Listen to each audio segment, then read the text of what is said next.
Ny mety toetry ny andro any an-dranomasina ny talata 20 Mey 2022 amin'ny 9 maraina hatramin'ny alarobia 20 Mey 2022 amin'ny 9 maraina.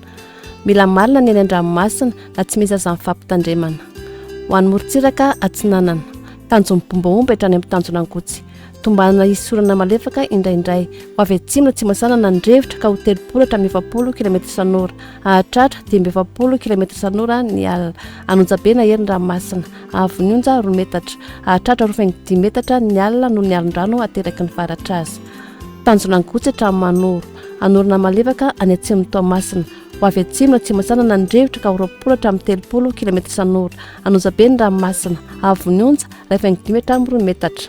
Mahanoratra ny tolanaro anorana malefaka amin'ny fiandohan'ny fepitaona ho avy atsimo na atsimasana ny rivotra ka ho 10 hatramin'ny 20 km isan'ora anonjabe ny ranomasina avy ny onja 15 hatramin'ny 2 metatra. Tolanaro hatrany amin'ny tanjona vohimena ho maina amin'ny ankapobeny ho avy atsimasana na atsimo ny rivotra ka ho 20 hatramin'ny 30 km isan'ora anonjabe na herin'ny ranomasina avy ny onja 15 metatra noho ny alin-drano avy atsimo hena 2 metatra manomboka ny atoandro. Ho an'ny morontsiraka andrevana tanjony vohimena hatrany amin'ny tanjona kapo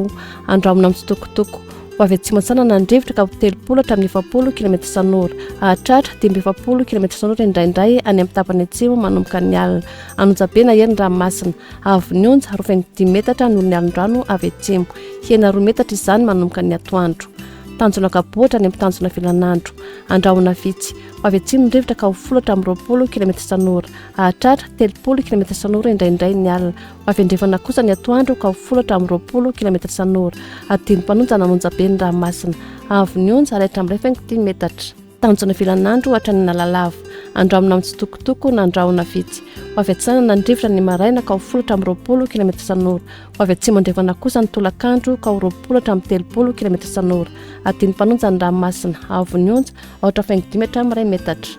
Analalava hatrany amin'ny tanjona bombaomby andramona amin'ny tsitokotoko ho avy atsanana ny rivotra ka ho 10 hatramin'ny 20 km isan'ora ny maraina ho avy andrefana kosa ny tolakandro ka ho 10 km isan'ora otona diny mpanonja ny ranomasina avy ny onja 2 metatra manakaiky ny tanjona bombaomby ratsaka ny 15 metatra kosa any akafa.